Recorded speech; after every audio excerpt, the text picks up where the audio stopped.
know if you can see it from over there, but on these patterns they give you a legend. They have recommended woods that to use so that you can copy and get exactly what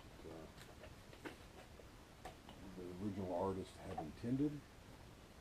Hopefully you can see that from over there. I don't usually do that because there's always some kind of wood on there that I can never find.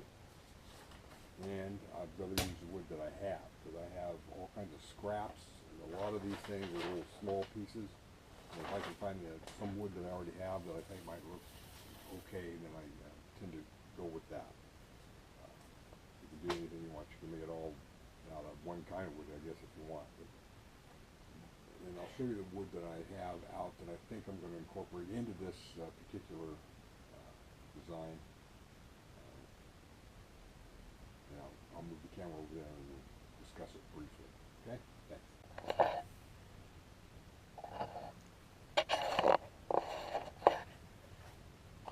Okay, here's some of the wood that I thought I might try to incorporate into this. It's poplar, and I like poplar because you can get a lot of different color variations, obviously, in poplar.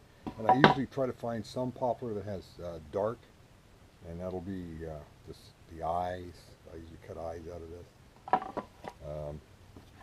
And in this particular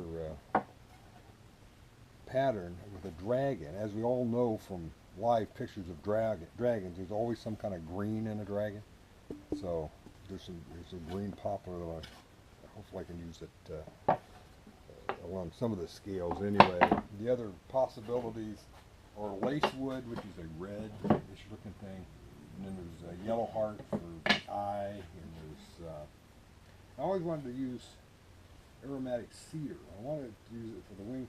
I don't think I can use this particular board though, because it looks awfully narrow for what I was thinking about. And then obviously purple heart is always good for dragons. This matches the dragon mystique. Aspen, good, I'm thinking for teeth, because it's so white. Oh, by the way, this is BuffaloWorks. And then there's some curly maple and straight maple over here, bloodwood, and red heart here. So out of these and maybe some odds and ends that I have over there, these woods hopefully will be making the bulk of the pattern. And hopefully I'll have some small pieces in my scrap boxes around here that I can use in lieu of cutting up the larger boards. For some reason I like to collect them and just let them lay around and never actually use them. But maybe I can get over that. So anyway, oh, and one other thing. I have this one. It calls for redwood. The original pattern calls for a couple kinds of redwood. Now I can't ever find redwood around that's usable. So I thought, but you'd find a lot of fencing around, and redwood fencing and redwood decking and that kind of thing.